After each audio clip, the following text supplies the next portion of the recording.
Hello friends, good morning সবাইকে। দেখো আমি সকাল সকাল একটা রান্নার রেসিপি নিয়ে তোমাদের সাথে শেয়ার করতে চলে এলাম। তো আজকে আমি দেখো চিকেন রান্না করছি। সব মশলাগুলি আগে আমি এক জায়গায় নিয়ে নিয়েছি পেস্ট করে, তারপর আলুগুলি ভেজে নিয়েছি।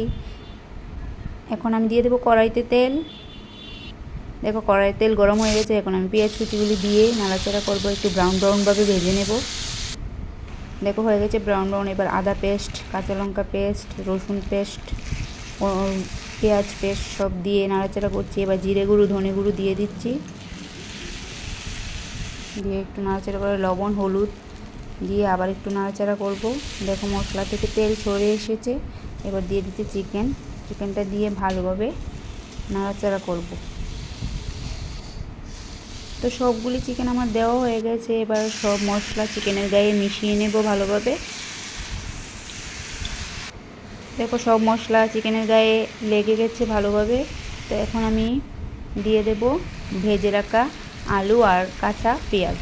তো দিয়ে আবার কিছুক্ষণ নাড়াচাড়া করব, মাংসটা ভালোভাবে কষিয়ে নেব। দেখো মাংস থেকে একটু জল ছেড়ে রেখেছে, তো আর একটু কষাবো।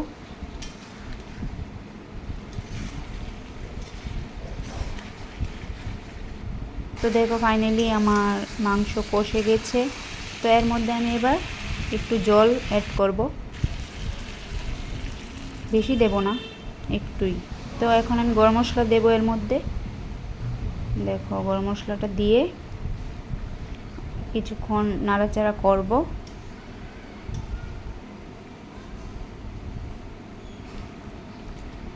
তো ফাইনালি দেখো আমার চিকেন রেডি।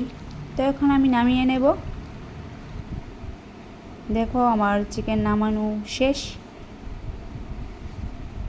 তো এবার খাওয়ার জন্য আমি আমার ভাতের থালাটা রেডি করে নিই।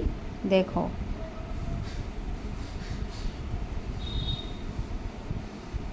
তো কেমন হলো সবাই কমেন্ট করবে। সবাইকে টাটা।